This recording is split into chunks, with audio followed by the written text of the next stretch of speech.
Hello, everyone. This is the Hello and Welcome podcast, a presentation of ToonieBet online sportsbook and casino. Happy Friday, everyone. I believe Team Canada men's hockey, their team has a pretty big matchup later on today. So our guest, theScore's Joseph Casciaro, has requested an early start. What's going on, my man? What's going on, man? Gotta do it. Gotta see what the Crosby boys can do against Finland, man. Yeah, what's your prediction for today after the women's demise yesterday? I'm predicting another nail-biting win. Mm-hmm. Get to the gold medal final. I can't even talk about that women's game. Yeah, Travesty. maybe another Mitch Marner overtime game winner. That would be nice. Yeah, I'll take it. Anyways, it's Friday, so we're gonna do our usual NBA six-pack. First topic. Kevin Durant scored 35 points last night in a Houston Rockets win, but I think all anyone wants to talk about related to KD this week is he is apparently was caught. His burner accounts were exposed as All-Star Sunday was happening. And based on these accounts, he's had convos where he's disparaged current and former teammates, including Jabari Smith, Devin Booker, and Russell Westbrook. And when he was asked about it after the All-Star break, he kind of brushed it off and just said it was a bunch of Twitter nonsense. Question for you, Cash. Is this Kevin Durant burner controversy an interesting story to you at all? Yeah, absolutely. It's fascinating. I mean, we're talking about a revered legend who a young team traded for to help put them over the top. And now it's the legend that was engaging in some childish behavior that could rip that team apart at the seams from the inside. So yeah, I think it's a fascinating story. Even like personally for KD, if it's proven true or if it obviously we don't know for sure if it's true, but we can start leaning that way. I mean, when you look at all the evidence that these sleuths found to link the burner to the real Kevin Durant, and also the fact that he had a very easy opportunity to deny it. In fact, given some of the things that this burner is saying and has been alleged to say, it would be in his best interest to deny it if it wasn't him. Because we're not just talking about some silly stuff she said about teammates. Like, some of the language used probably isn't condoned by his sponsors either. Like, there's personal and professional ramifications there where if it wasn't him, he had an easy opportunity to deny it. And the fact that he brushed it off with just, I'm not going to talk about Twitter nonsense, to me is as close to an admission as we're going to get. So I'm going with the idea that this was probably him. That's a problem for him. That's a problem for his team. It's a fascinating story. And also just like it kind of shows a little bit of, I'm not going to say it shows who KD is because he was talking trash in group chats. Like, spoiler alert, pretty much everyone does. But the fact that he was talking trash in X group chat, we're not talking about like a text chain with his closest people, a very exclusive group. We're not talking about a WhatsApp group chat. We're talking about a group chat of X DMs with people he knew, but also random on Twitter who just so happen to be, infatuated with him and like his biggest fans and his biggest defenders. And he felt so secure in that environment to be engaging in this kind of childish talk and behavior. Like, that to me says a lot about KD. And the fact that then he wants to like just sweep it to the side and assume, oh, we'll just all ignore it or forget it because he said it's Twitter nonsense. Buddy, have some self-awareness. The reason we're in this spot right now, the reason you're in this spot right now is because you're addicted to that nonsense. Yeah, no, I can spot an addict from a mile away, and this is truly an addiction that he has. And I think to your point of just like the carelessness of it, right? Like it's okay maybe if you're speaking privately in person with someone or even in group chats and stuff, but he was really putting himself out there, if these were his accounts, that he was going to eventually probably get screenshotted in this way and get caught. And for everybody who, I'm sure everybody's seen most of these tweets, but a website has been put together, the KD files. It's actually very well done if you do want to go check it out. My favorite actually is one of his burner accounts is called Get Off My Dickerson. Yeah. That's an all-time The handle Twitter is name. at Sorry, Get Higher man. 77. Yeah. And Sorry, the name is Get Off My Dickerson. That's an incredible name, man. But do you think okay, like, whatever. There's Twitter discourse. He's made comments about, like, Jabari Smith, who's on his team, and of course, like, former teammates and stuff. Like, do you think this actually affects, like, the Rockets in present day?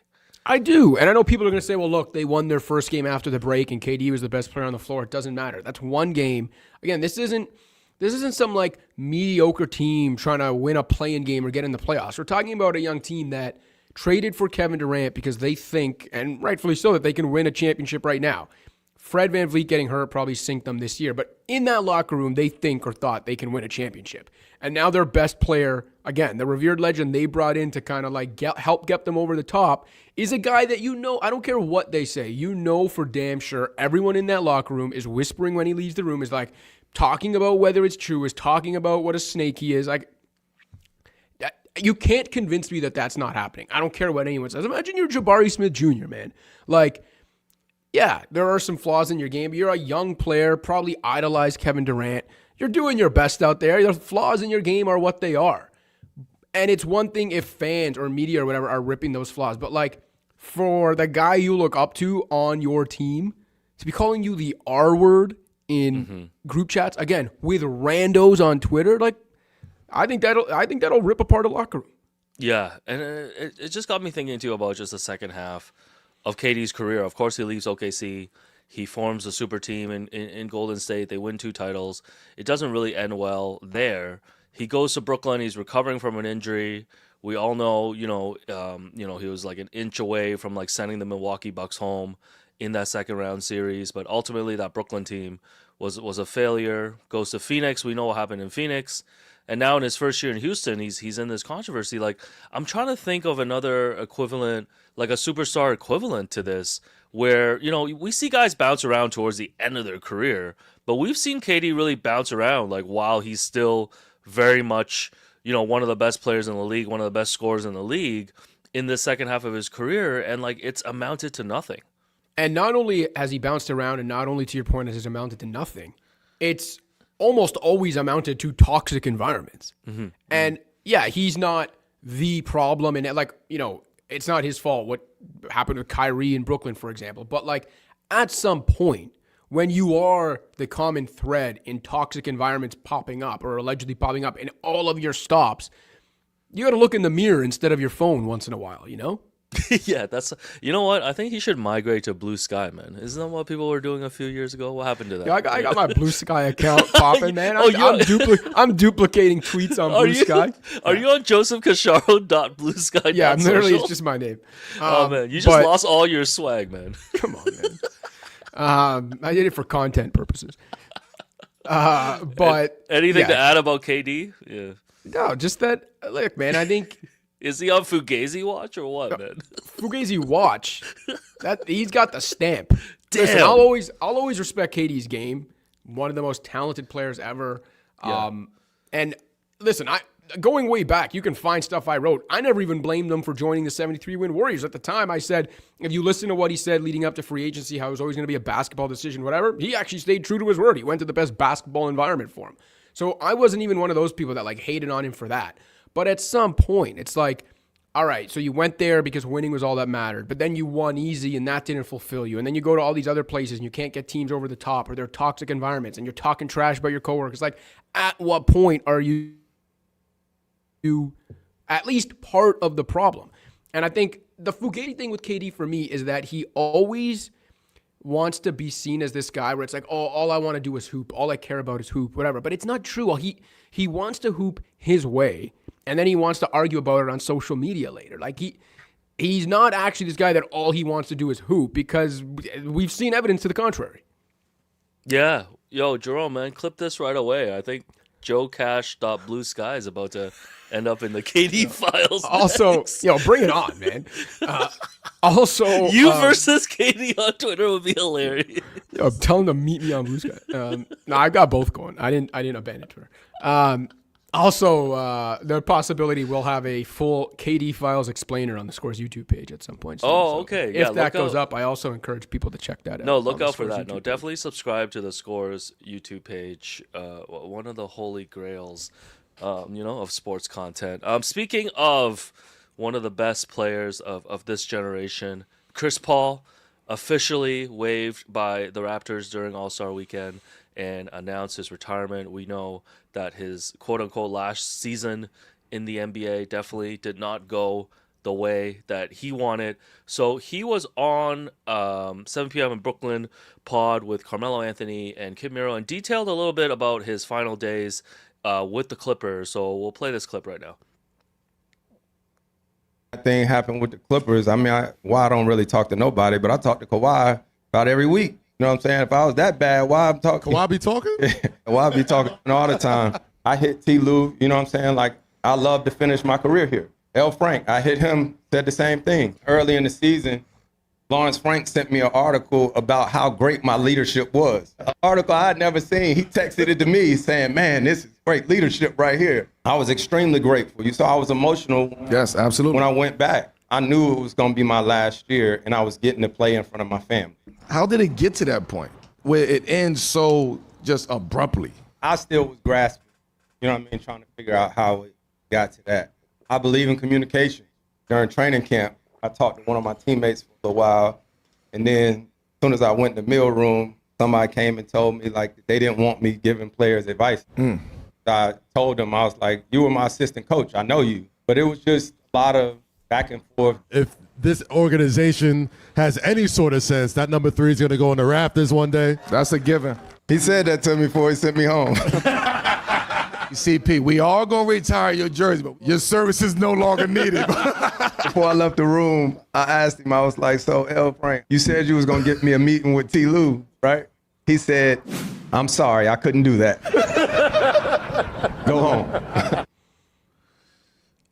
First of all, I've never heard someone call Lawrence Frank L. Frank, another guy who just lost all his sway.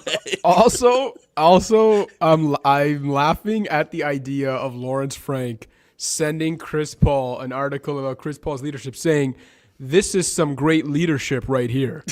Am I the only one that thinks that's corny? I feel like there's something missing here with this story. Like, Chris has been able to tell his side. We've seen articles come out describing, the Clippers side of things. And I mean, Chris Paul must have irritated someone or just like been such a negative in the locker room to the point where they had to let him go. Like, I just refuse to believe that otherwise. Because otherwise, I don't think the Clippers, given that this was Chris Paul's last season, he's not even playing that much. Like, the fact that he would just be taking up a roster spot, I don't think it would have been that big of a deal. So I just feel like there's something missing here that we're not being told. And I think it's probably, the Clippers don't want to come out and say it, but I think the gist of it is that we know Chris Paul can be a pain in the ass, whether you're an opponent, a teammate, whatever. And that's coming, like, I love Chris Paul. He is the point guard. I've always been a huge fan of him. I'll go to my grave saying he should have won MVP in 2008 when Kobe won it. But we know, regardless of whether you're a fan of him, that he has been a pain in the ass for a lot of people over the course of his career. And at a certain, it's one thing to tolerate that when he's helping you contend every year because he's one of the smartest and best players on the planet.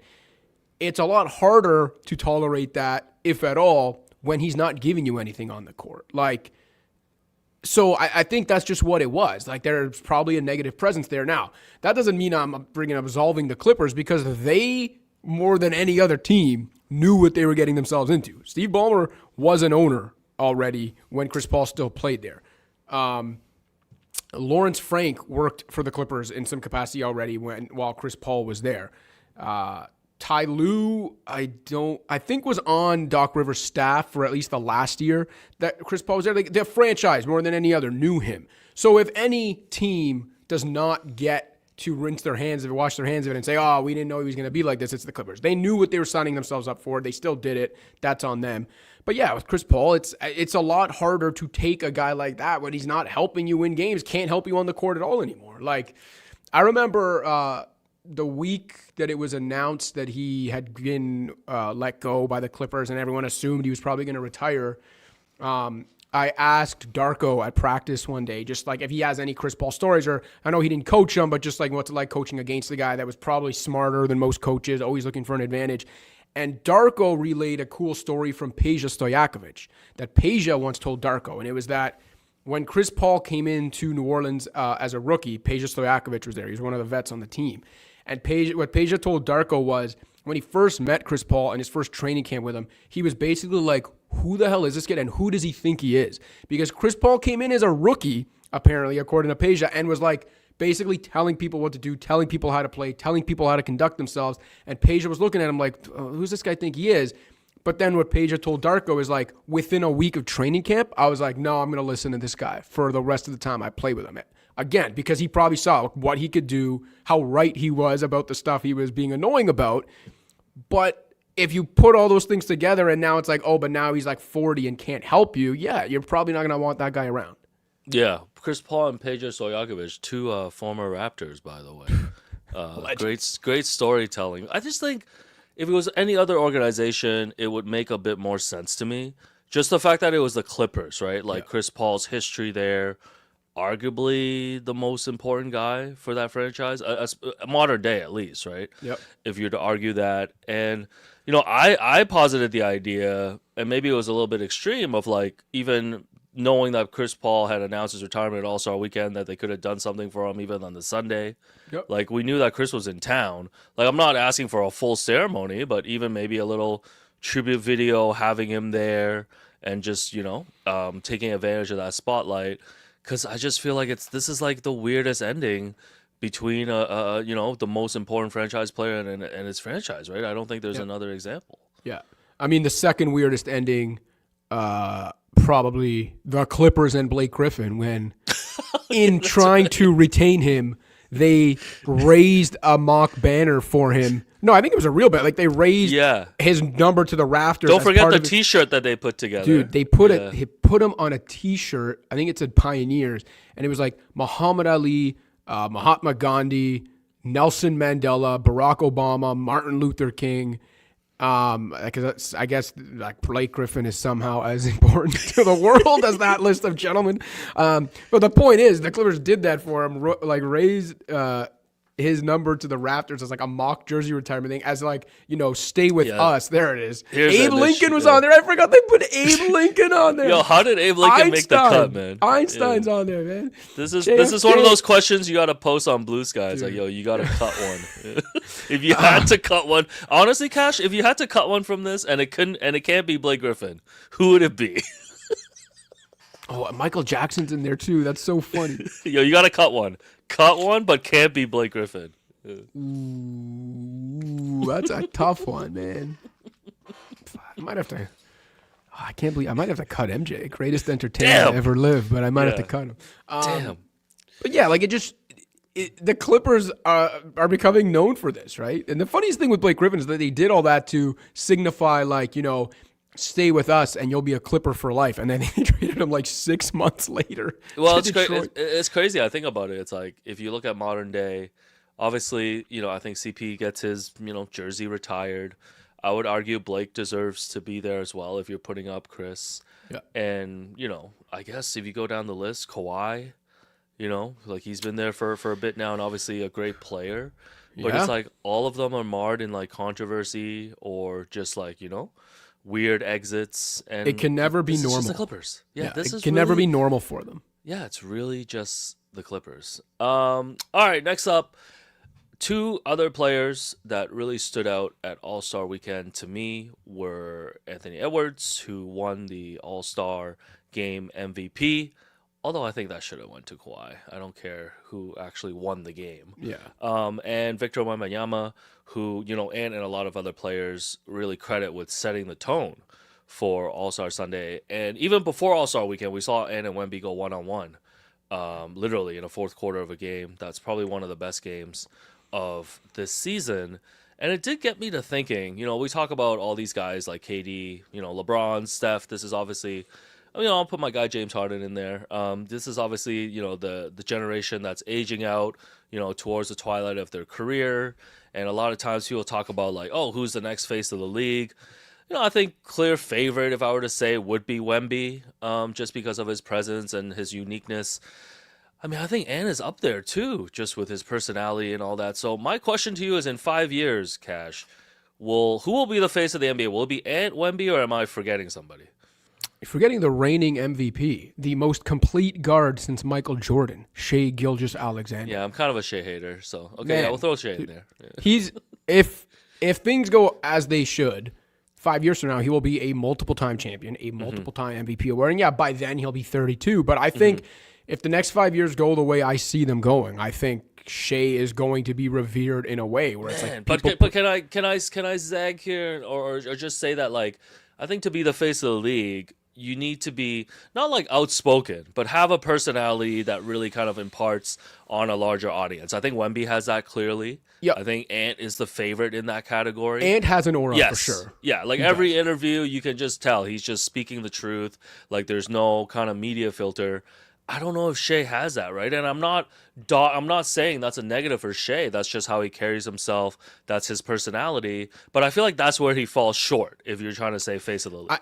I agree. I think that a sustained run of excellence at the level he's doing it right now, if he were to do it for another few years, which I think he should, as long as he stays healthy, knock on wood. But like, if he plays at this level for long enough, I feel like the personality almost doesn't matter. Like, I feel like the moments that he'll have, the rings, like all of it will just be so embedded in every basketball fan's memory that he will, whether he even wants it or not, whether he acts like it or not, whether he's got the off-court stuff or not, will almost like organically become that guy that people think of as the face of the league. If it's not him, then yeah, like it's a toss-up between Ant and Wemby right now. I would say if you can guarantee me that Wemby plays like 60-plus games a year for the next 5 years, I'll say it's Wemby. No questions asked. But I think, as I've spoken about on this show before, like the history of guys that big having long careers is short, if it exists at all. So, yeah, I'd go SGA. If you could promise me, good Wemby health for half a decade, I'll go Wemby. And if for whatever reason I can't pick any of those guys, Ant gets the bronze medal. Yeah, no, that's fair. And I think looking at these two teams too, the Spurs and the Wolves, I would put OKC and Denver in their own tier in the West. But, we saw the Spurs, they blitzed the Thunder like 3 times within a span of like 2 weeks earlier this season. We know with Wemby, they have this kind of like, what feels like an unlimited ceiling.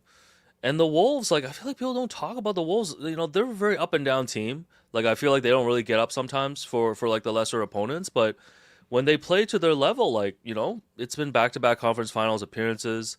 I don't think they fear Denver. I don't think they fear OKC.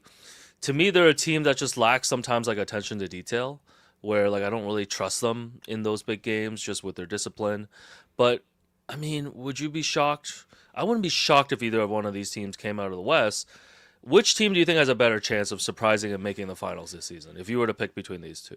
I'd say Minnesota. I think, pretty much all the numbers give the slight edge to San Antonio this year. They've been the better team this year. You can argue they have the best player between the two teams, but I think there's an element of like Minnesota's literally been there, done that. They've gone to the conference finals the last 2 years, which I feel like is almost like one of the most forgotten things in the NBA, where you forget Ant has gotten kind of 2 iterations of that Wolves team, 2 separate conference finals the last 2 years.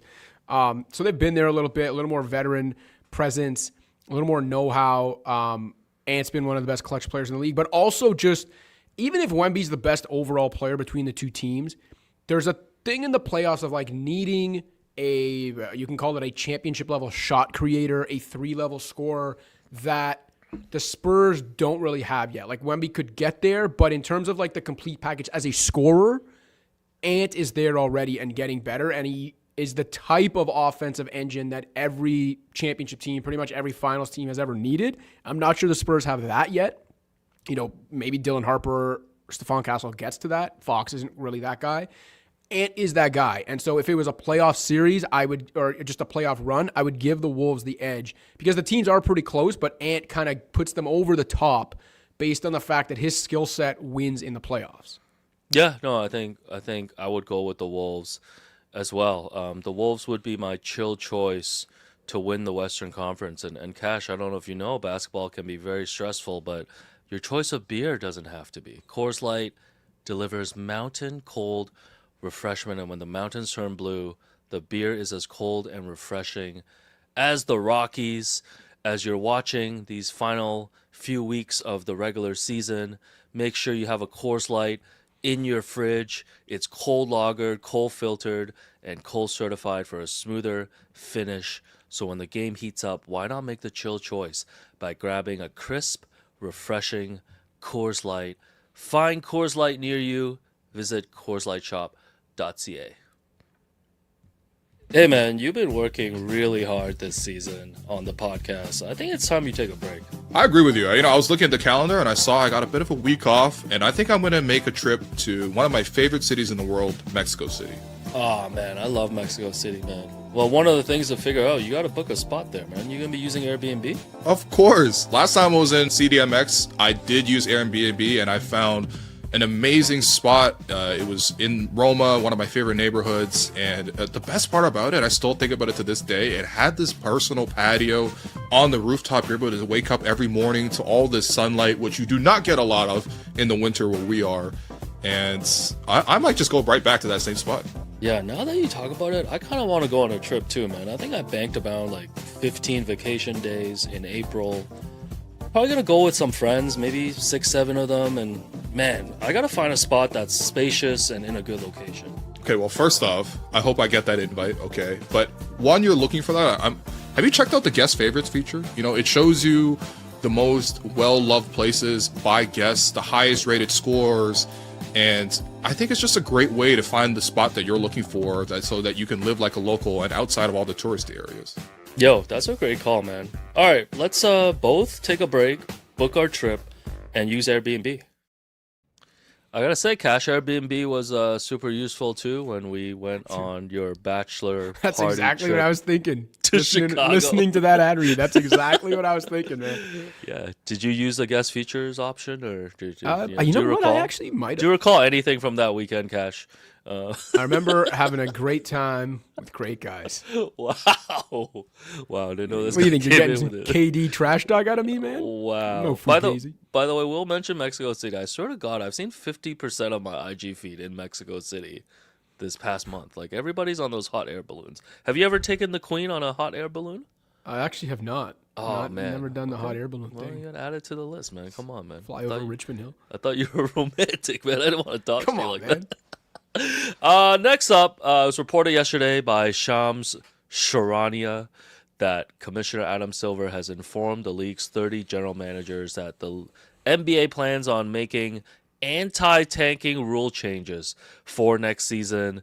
This has been a topic that's gone on for years. It's ramped up again recently because the Pacers and Jazz were fined for roster management. Jazz basically not playing their starters in the fourth quarter when they're winning. So, bunch of proposed rules here that have been reported. Cash, we're going to go through them and let's see the pros and cons, and let's see if we can finally be the ones that fix tanking so we never have to talk about the most boring topic in sports again. First one here, it's proposed that first-round picks by teams can only be protected top 4 or top 14 plus. Thoughts on this one? So I half like it, but it's a half measure. They should do it so you can only protect it at the very top, because a big part of the reason they're in the situation they're in now, where they're so scared of how many teams are tanking, is because it's not just bad teams tanking. It's decent teams making themselves artificially bad in order to tank. And part of the reason for that is, think back to a couple years ago when the Mavs tanked out of the play-in essentially to keep their lottery protected pick or whatever, top 10 protected pick. I don't remember what it was, and they ended up with Lively. So if you're going to eliminate protections, eliminate them for all mid to late lottery picks so that there are no more teams who have that incentive to punt on the postseason to get into the lottery. But this also, one thing I want to add, and this is like, I've seen every idea out there. I've seen what the league is reportedly considering. I've seen every media member out there put out an idea. And this is something I've been harping on for years. And I genuinely am shocked that in all of these ideas the league has had, that no one has ever said this other than me. And it actually also goes to the protection thing. If you want to eliminate incentives when it comes to protections and stuff, or you want to eliminate incentives in general, eliminate the floor.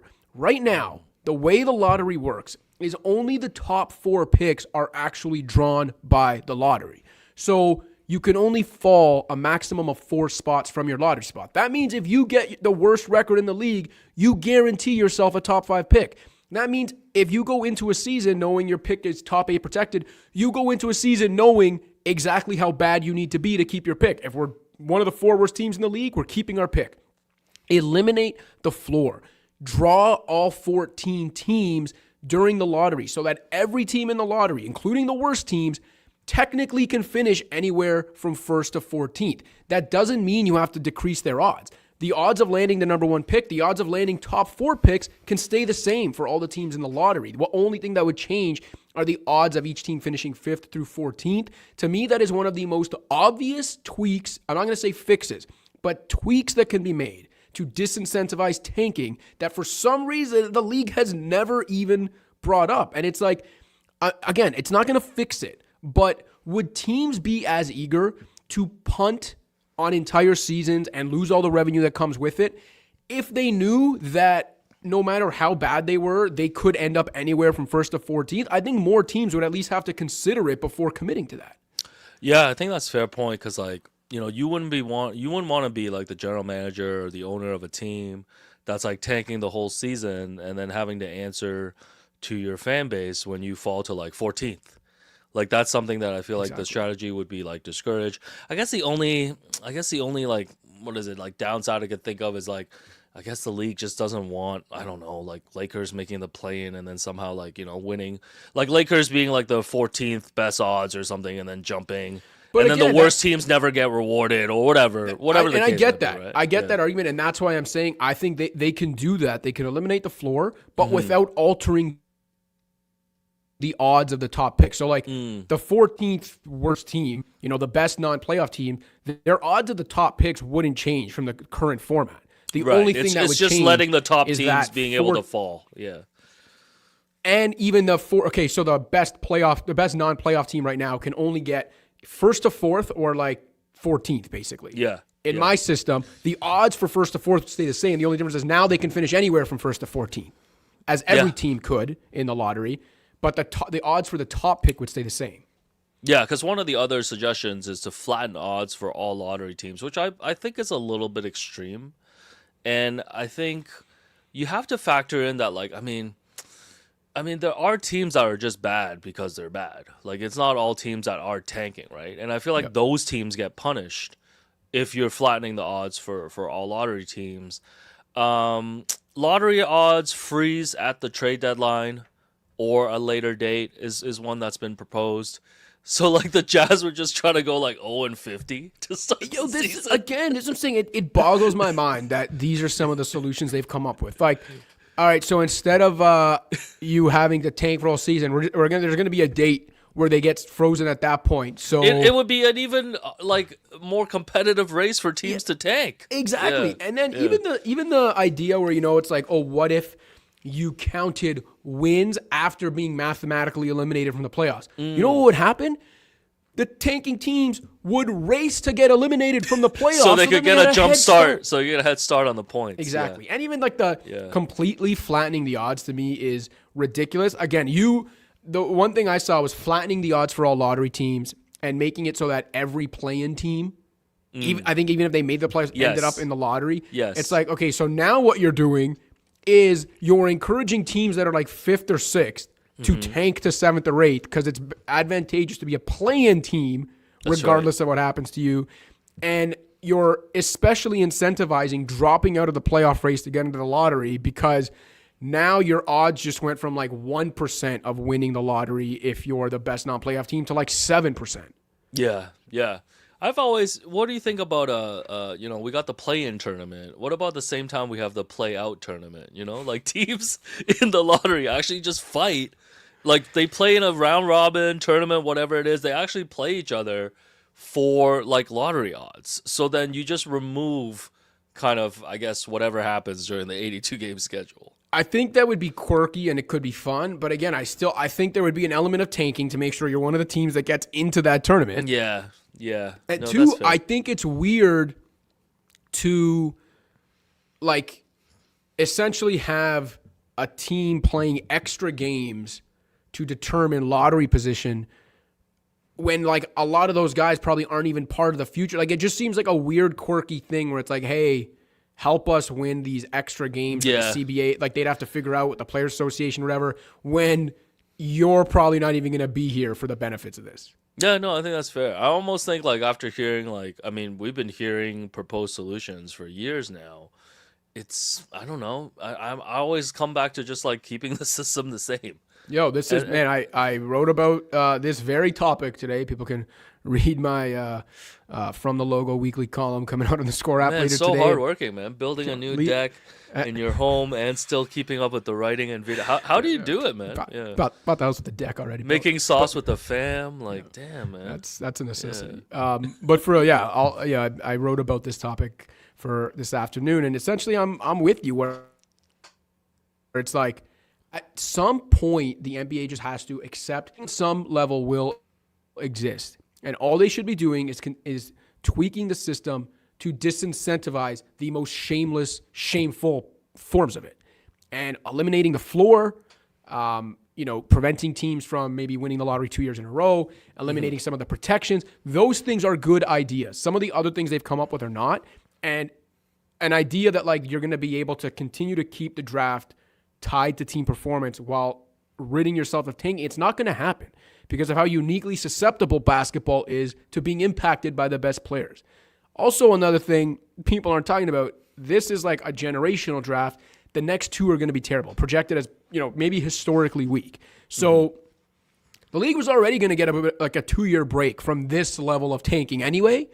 Make these smart tweaks and you'll get a much longer reprieve. But adopt some of these dumb ideas they're reportedly thinking of, and it's going to be bad again in 3 years. Yeah. Speaking of bad, Sacramento Kings worst record in the NBA this season. I think they shut down. They shut down Domantas Sabonis and Zach LaVine this week. Or, I guess they're undergoing surgery for injuries. It did get me to thinking, their last playoff series win was in 2004. They had 16 straight losing seasons until they got back to the playoffs in 2023. That little, fun light the beam storyline. First round series went to 7 games, losing to the Warriors. They currently have the worst record in the league, like I mentioned, without even not one of the teams I was trying to tank. They were signing every veteran player in free agency to try to win. This offseason. Is there another North American pro sports team who's got a worse overall profile in the 2000s? The only two that came to mind were the Cleveland Browns and the Athletics of Oakland/Sacramento/Las Vegas. Oh, man. Yeah, I guess this would be post-Moneyball. Exactly. So this is the thing. I was going to say the A's, but then if you're talking about this century, like in the 2000s, they did have that nice run at the beginning of the 2000s where they were a legit contender for a few years. Mm-hmm. So they kind of moved themselves out of it. But if you just consider how dysfunctional they've been, the move, the fact that their owner literally just stopped spending money on the team. They were the cheapest team with the most disgusting ballpark, and he did it purposely so that the team could eventually move.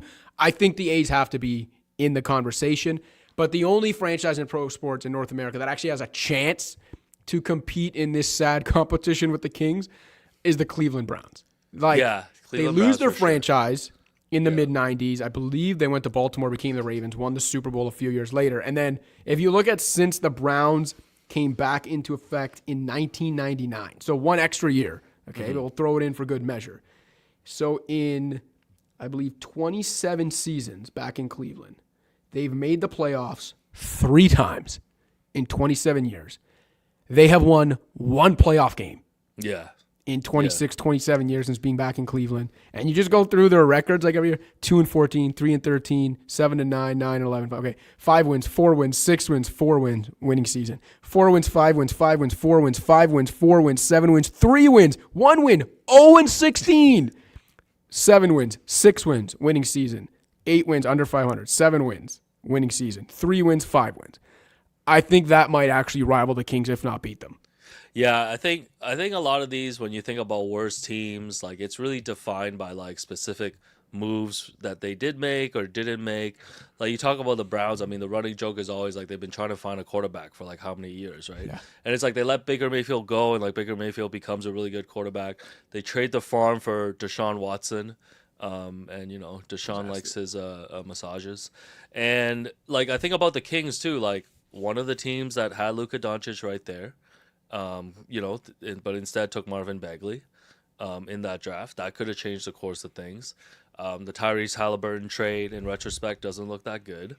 Getting rid of De'Aaron Fox too after, and it's just like, just the whole, or even like firing of their coaches, like Mike Malone, Mike Brown, right? Vivek Ranadive at one point wanting to do like a 4-5 strategy or something like that. Yeah. Also, Stauskas? Yeah, Nick Stauskas and all of that stuff. I was thinking the Hornets too, because I don't think the Hornets have won a playoff series since 2000. Yeah, if you go back. But I don't know. They've never made a conference finals appearance. Yeah, so I would put the Hornets up there, but I don't know. They're just like a normal bad franchise to me, whereas like I feel like the Kings like are an actual clown show. Yeah, I agree. There are bad franchises. There are, perennially bad franchises, but then there's like the generationally bad. We'll talk about them being bad forever, and like the good memories associated with how bad they are if you don't live in those markets. And that's where like the Kings reside. That's where the Browns reside. Yeah, a couple of other ones for you. How about the Coyotes?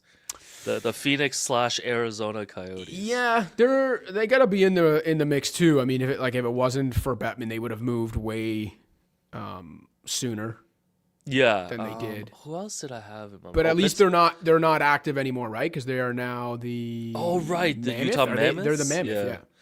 I'm just brought you on to flex your overall sports knowledge. You know what I'm saying? No, I can do this for hours. And then who was it? Oh, Pittsburgh Pirates. Yeah, the Pirates also. But I don't think the Pirates to me are just like a regular bad team. And even the Pirates, like a couple of the playoff runs they've had in the last 15 years or so were memorable. Was it like the Pirates Reds? Wild card game. Yeah. They had some like crazy wild card games. The Pirates to me again are like not normal. They're a bad team that's usually bad. Their owner's cheap. Like there's a lot to make fun of them, but I still don't think they rise to the level of the Kings, the Browns. Also, even though we're only talking the 2000s, the Pirates have some like incredible history, right? In terms of success and World Series. Jim Leland and Barry Bonds. Yeah. Come on, man. Roberto Clemente, like R.I.P. Yeah. Those are really all the franchises I can think of. Speaking of baseball, remember when the Jays had like 11 chances to win Game 7 and didn't in the World Series? Yeah. Are you over it yet? No, man. Are you ready to like turn the page and I'm new ready season for the 2026 season? Yeah. But I'm never going to turn the page on that, man. I'm never going to. Until they win. No. I will be insanely happy when they win, and I'll take it, and I'll be when they win when they win a World Series, that will cleanse. It'll be like the curse of the Bambino. It'll cleanse most of it. I agree with that. Yeah. Winning is win, but like all of it. To me, it's all. It won't cleanse all of it, man. It won't cleanse all of it because I don't think you can't get closer to watching your team win a championship without them actually winning the championship than we just witnessed a few months ago. And so yeah, like you know what it'll do? It'll make the next, like if they win it this year or whenever, it'll make that one sweeter because we have to go through that. But it won't undo the trauma of that moment. No, but if you ask a Spurs fan, like the Ray Allen 3, and then the following year they come back and win, I don't think Spurs fans look at that Ray Allen 3 anymore. Same thing with the Raptors. Like when the Raps won, I'm like, I don't care about LeBronto or any of this stuff anymore. But different. LeBronto, for as much as it was like hurt and whatever, like, those Raptors teams weren't in the finals. But they the weren't Spurs really going to win it. But the Spurs one, the Ray Allen, that to me is the closest comparison. And like, listen, if the Jays come back and beat the Dodgers this year and like beat the pants off them, that would be epic and sweet. And that's what the Spurs got to enjoy. But I don't know. I bet you if you ask a Spurs fan, they'll say what happened in 2013 made 2014 sweeter. But I don't think they can just watch that Bosch offensive rebound, Ray Allen 3, and then the Game 7 of that series and be like, that's fine. We won the next year. I think that would still hurt like hell. Yeah, love getting this guy fired up by just bringing up the Jays. Go, man. Fired up on a Friday morning, ready to watch Canada-Finland. Oh, man. By the way, my idea, this is kind of falls into the anti-tanking idea, is that every 5 years, the owner with the worst cumulative record in the league should have to sell the team. So you're constantly on like owner's watch. It's like the guy who finishes last in like the fantasy league gets kicked out or whatever. Yeah. No, I think it'd be super fun, man. Vivek Ranadive would have just like had to sell the franchise to each of his kids like one time in the life. His like son buys it, then his daughter. No, but it's like then you also not allowed to tank in like year 5. because like or otherwise you got to give up the team. So it's like a team with nobody that should tank is going all in on a mediocre squad just so the owner could keep his franchise. You know what the funny thing with that is that if that rule existed and say Vivek was on the clock going into this year, he probably would have done something like panic and add Russell Westbrook and DeMar DeRozan and trade for Zach LaVine last year. Like, but then he would have rightfully get kicked out. Like you would have to get kicked out, man. Anyways, that's my suggestion to the competition committee. Lastly, like to give out some Friday free thoughts. These are just things that come to my mind, and I want to share it, with you to get your thoughts on it. My Friday free thought this week for you, Cash, is you think traffic lights are the most underrated invention in human history? Like, think about it. There's so much chaos in the world. We're driving on the streets all the time. Imagine if there's a world without streetlights and we just had to do this by ourselves. And at every stop, we had to figure it out between a maximum of 4 humans. Like, don't you think traffic lights is one of the greatest inventions in history that we don't talk about? It's for sure one of the greatest inventions in history. As soon as we get off this call and before puck drop, I'm gonna Google who the inventor of traffic lights was and probably do a deep dive on him. I'm with you that I think of course one of the greatest inventions in human history. No, we talk about electricity, internet, all this other stuff, but it's like most come on, underrated invention in human history. I'm Yeah. gonna go deep now. This is how I'm gonna end it. Yeah. Insulin. Shout out Frederick Banting. Shout out Frederick Banting, greatest Canadian ever. I didn't know this was the Banting pod, man. Let's go. Holy. All right, I'm glad you agree with that. All right, that's it, man. Cash, let the people know where they can find your work. As always, you can find all my written stuff in the Score app in the NBA section, and you can find all my video work on the Score's YouTube page. So subscribe to the YouTube page. Make sure you've got the app downloaded and you're reading my work and watching my work. Yeah, no, honestly, Cash is a close friend, but also one of the best. All right, go be patriotic, man. Let's do it. Let's go. Okay, go Team Canada. Put my Cash. Banting jersey on. Let's go. All right, get out of here, man. Peace. All right, before we go, couple things here. This segment is a presentation of ToonieBet Online Sports and Casino. Thousands of slot games and live casino at your fingertips, and a sportsbook made for Ontario. Get your game on with ToonieBet. So on ToonieBet tonight, the Clippers are plus 250 to beat the Lakers. I don't know when the NBA is going to step in and suspend Kawhi or issue any penalties to the Clippers, but we saw what Kawhi did at All-Star Weekend. He's been arguably the best player in the league in the last couple months, although I don't think people are watching the Clippers like that. The Lakers aren't a great team to me, just an average team, and I like the Clippers. I like the Clippers to upset the Lakers tonight, plus 250. So make sure you hit up ToonieBet for all your sports betting needs. ToonieBet is licensed and regulated by the AGCO and iGaming Ontario. 19 plus, Ontario only. Please play responsibly. Before we go, just want to give a quick shout out to hello and welcome listener Michael, who runs his own curated vintage business called esho.co, EESHO.co. That's the website. You can also follow him on Instagram. Esho is secondhand in Mandarin. When Michael hit me up, obviously he knows that I love my merch, I love my clothes and stuff. And he was friendly enough to kind of give me a store credit, check out the site and stuff. And honestly, I was able to pick up a lot of cool things from him. I got this super cool vintage Banana Republic blazer, which I guess I'll wear to whenever Will, gets married. Got these wool pants as well to match, and a couple of other great pieces as well. Honestly, I really like what Michael is doing just because, vintage a lot of times now, you can, things aren't very curated. And I think, he's got a specific style and specific type of things that are on trend. And, it's, his business is a Canadian business as well. So check out the site. Yeah, he's always got new drops coming out every few weeks and stuff like that. So go support a hello and welcome listener eesho.co is the IG handle and the website as well. And he wrote me a really nice card. I also got a Matrix Revolutions t-shirt. You know, I love my vintage tees. So yeah, Michael, appreciate you. Go support his work. Someone in the chat wants to know where the flannel's from.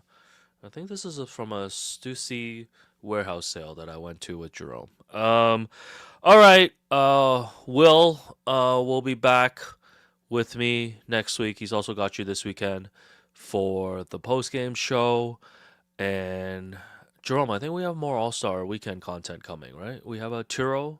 We did a little ride along in LA where we tossed out, different hot takes, and we're gonna talk about that as well. Make sure you check out our YouTube channel. We put up two no context vlogs from All Star Weekend. We got to run into a lot of random people, which is basically what All Star is all about. So, all right, that's it. We'll see you next week. Thank you, everyone, for listening.